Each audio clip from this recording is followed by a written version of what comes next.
Good morning, and thank you for being here today. Our students are growing up in a rapidly changing world that's filled with constant stimulation, instant access to information, and the extreme diverse pathways to success. Because of that, engagement has become one of the strongest predictors of student achievement. When students are engaged, we are going to see an improved set of grades, better attendance, and fewer discipline issues. Most importantly, engaged students actually with their care what their students are learning. They find personal value and experience happening in their classroom today. Today, my goal uh, is to share high impact strategies that are easy to implement and that are better to help us support every single learner who enters our room. These are some tools that we can use tomorrow, not just a year from today.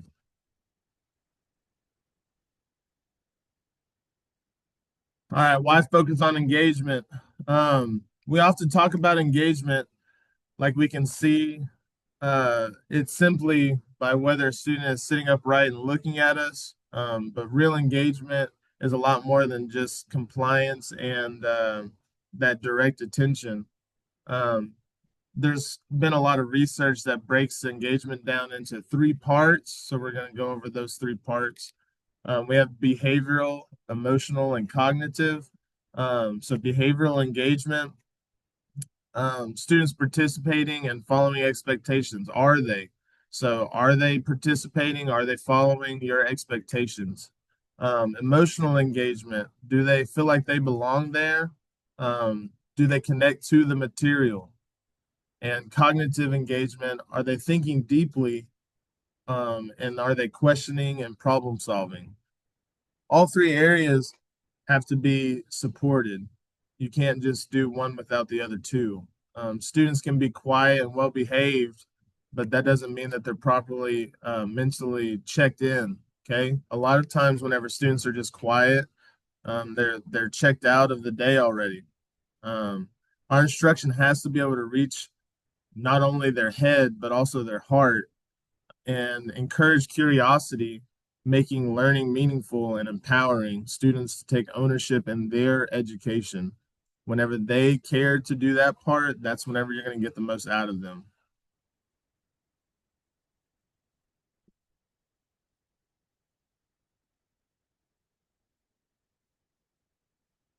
I was on the wrong slide that whole time. Go. Haha, Coach Sanchez. All right. Barriers to engagement. Okay. We also need to recognize the challenges some students bring into the classroom. Many struggle to find relevance in schoolwork. Why do I have to do this? Why is this important? I hear that all the time. Some kids are overwhelmed. They're exhausted. They're dealing with personal barriers that we don't even get to see or know about. Others are used to passive learning.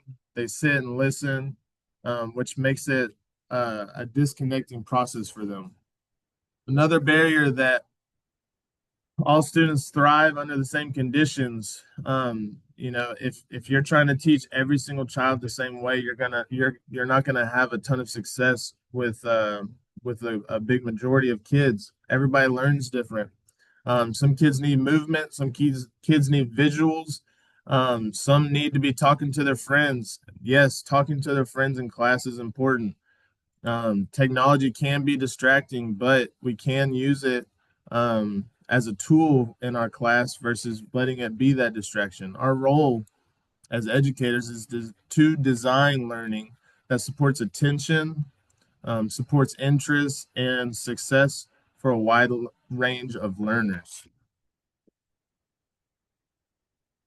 Students want to know, okay? So on our strategy number one, clear learning intentions. Right here, we have bolded what, why, and how. Okay.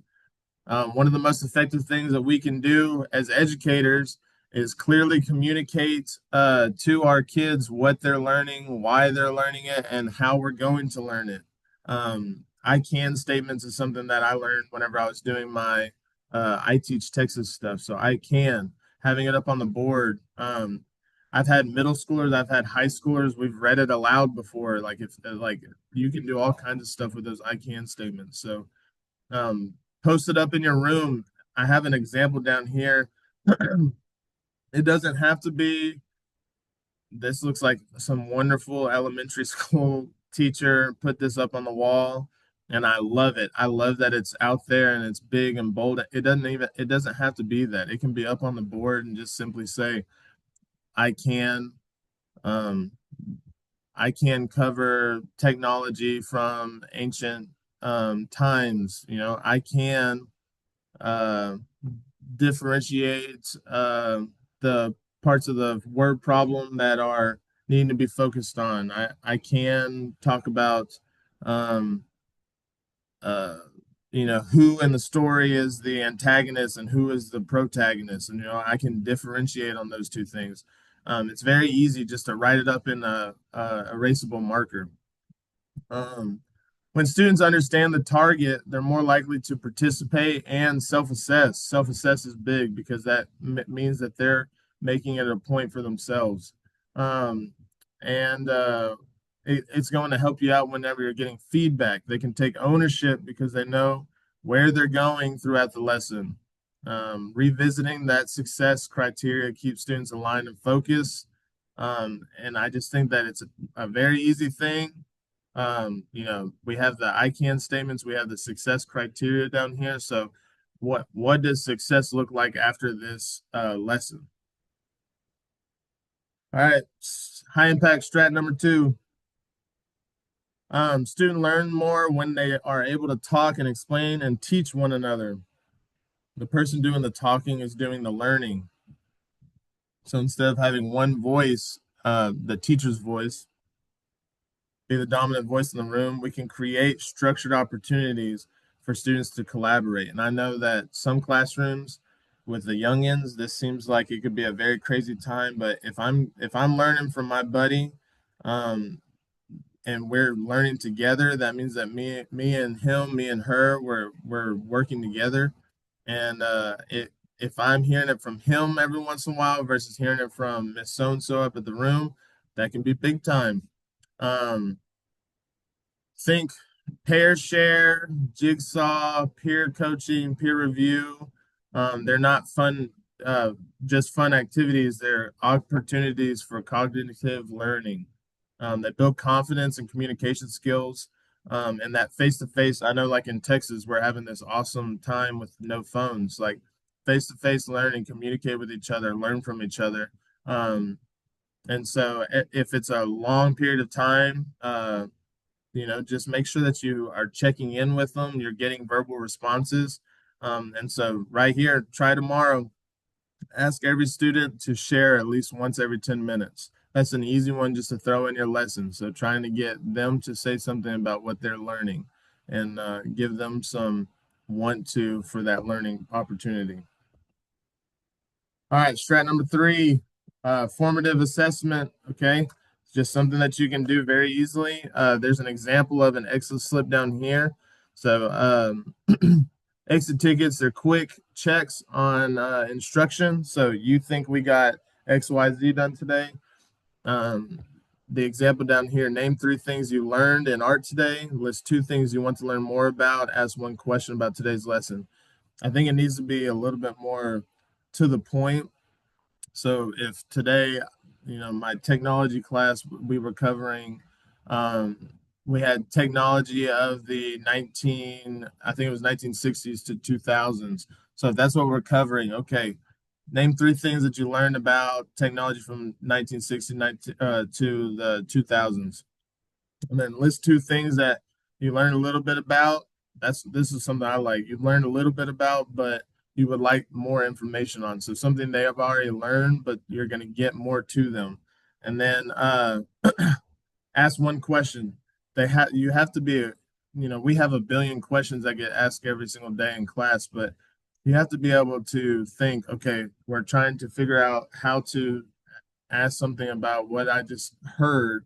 That's something they're going to always have to do. I talk to my kids a lot about like one day you're going to be in an interview and somebody's going to have to say, do you have any questions? And you can't just shrug your shoulders. You have to be able to have a response for them. Otherwise, it looks like you're not interested.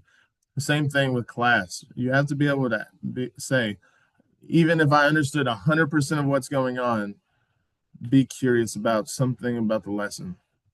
So it's just a good way to work on that. Easy to print.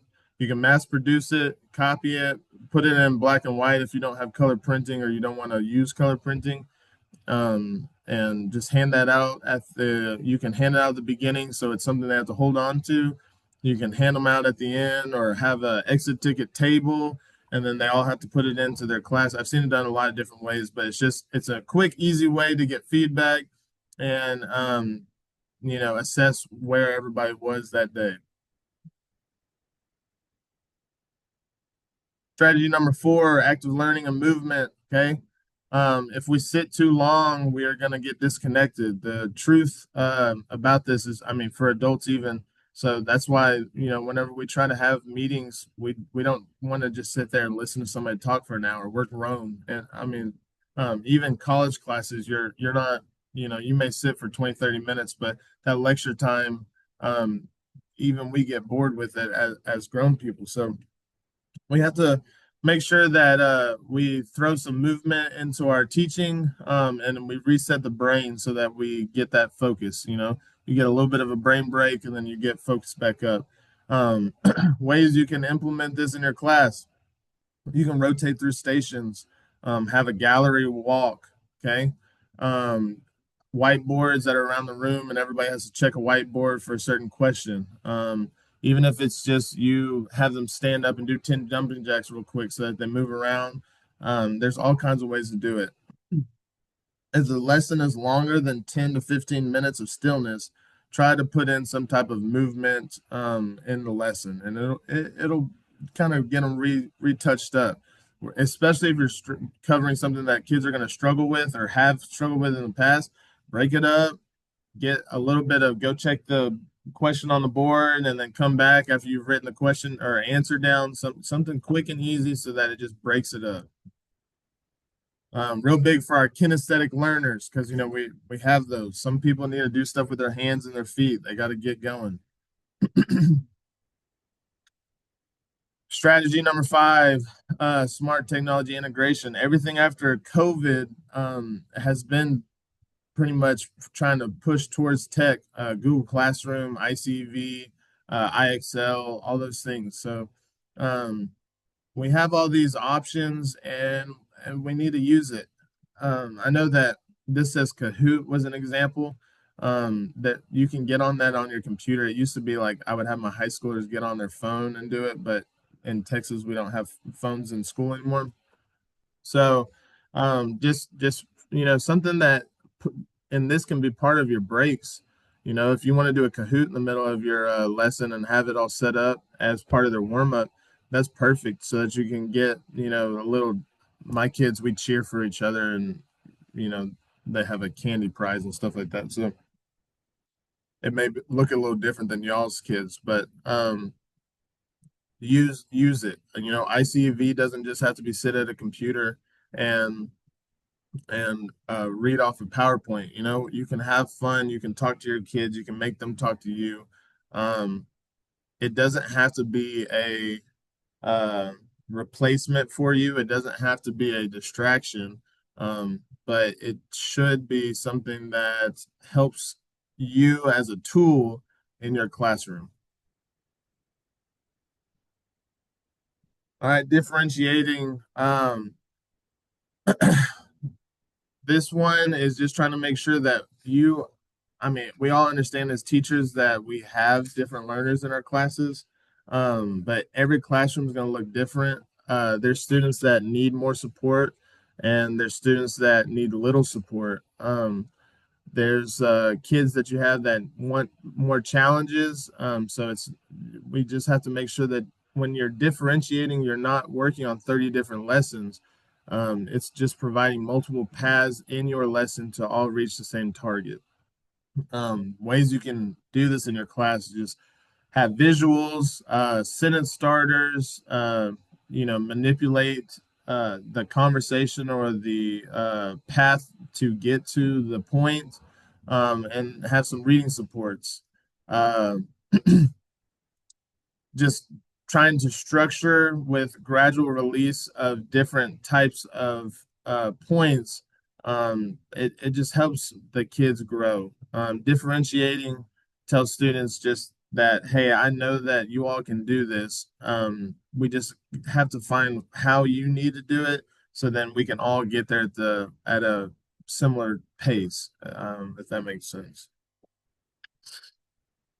Culturally responsive strategies, okay? When students see themselves reflected in the classrooms, not just physically, but culturally and academically, they're more engaged and more motivated. We can make learning relevant by connecting content to real community experiences. Just, you know, if you're in a culturally diverse place, be understanding of that and try to include that in your classroom. Representation should not just exist with what we teach, but how we listen. So just make sure that when we are in classrooms that we are paying attention to this. Your classroom culture drives engagement. Okay. So you having your clear routines and expectations as soon as they walk in the door is going to be how good of a class or how bad of a class you have. Um, I know sometimes like I have a class of middle school boys athletics during the middle of my day. I'm blessed that I have the coach part tied to me still, but those kids know that whenever they come into Coach Sanchez's class, that they are to grab a computer, sit down, log into their computer, and start a typing test, and that just is what it is. That's how we start our day every single day, since day one. Make sure that when people do good, you reinforce the good. When people do bad, you punish them. Different kids need different punishments, and that's a part of your classroom as well. Some kids don't need to be out and about in front of God and everybody talked down to, and some kids also need a little bit of public redirection, I like to say.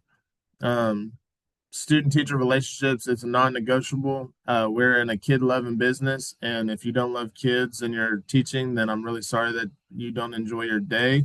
um, we have to be prepared to try to grow those situations with our kids the best we can.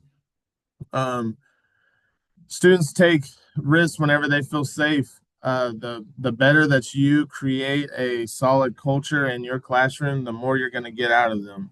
Okay, they will help you out in the long run, just in regards to talking during class, presenting during class. Whenever you're doing those verbal brain breaks, some kids don't like talking in front of people, but you can help them do that. You can, if they feel safe around you, then you are going to get more out of them academically. Sample lessons with strategies. Okay, so lesson step and the strategy. Um, just seeing how it all fits together. So, uh, lesson steps, okay, and the strategy. So, I can learning target has clear success criteria. Brief instruction. So active note taking, group role play scenario is cooperative learning, quick peer feedback forms is formative assessment, and share out plus rubric is achievement recognition. So the structure ensures students think, speak, apply, and reflect. And that's engagement across all three of our domains: behavioral, emotional, and cognitive. Okay.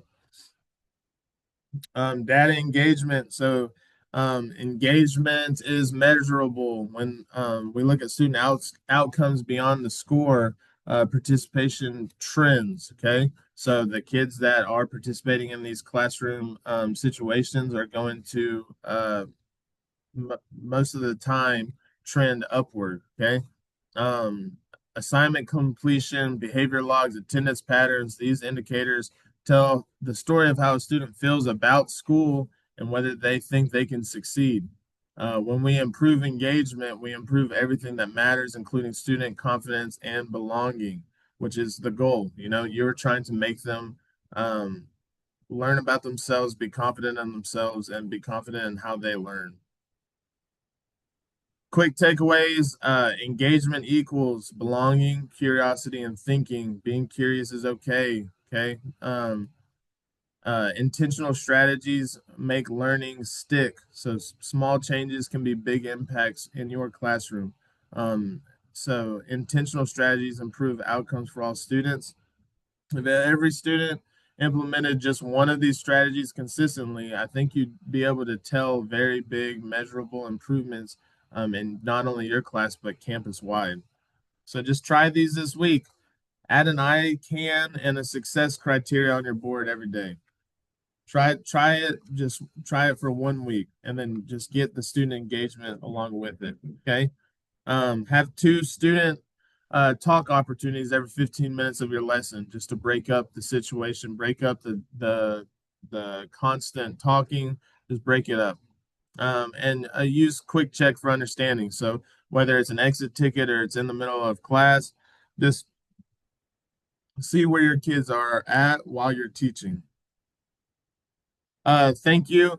Let's just keep learning together. Make sure that if you have any questions, you email me, text me, call me, ask me right after we're done here. And just I hope that we were all able to pick something up through this presentation today. Thank you.